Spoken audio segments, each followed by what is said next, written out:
नमस्कार मंडळी, मी आता माझ्या लहानपणाची कथा सांगते. आमच्या आई बापाच्या घरी नवरात्री येते ना आता, तर नवरात्री यायची घट बसायचं. तर आमच्या आई बापाच्या घरी ना सगळे आपल्या मौल्यातल्या आपले सगळे संबंधी पुरी बाळे बायका घटस्थापना झाली म्हणजे ते रात्री देवीला जागवायला सगळ्या पुरी पुरी रुमाला हातात घेऊन नाचायचं. ती मुंबईला दांड्या घेऊन नाचतात. आमच्या गावी तशी नाही रीत. आमच्या गावी रुमाल घ्यायचे, चुनड्या, छोट्या छोट्या चुनड्या मुलींनी घ्यायच्या आणि मुलींचा नाच वाड्यामध्ये करायचे. असं होतं आमच्या बापाच्या गावाला परंपरा.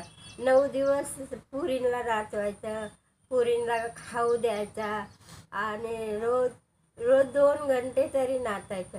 गावाला लय जागत नाही ती, सगळे मौल्यावाले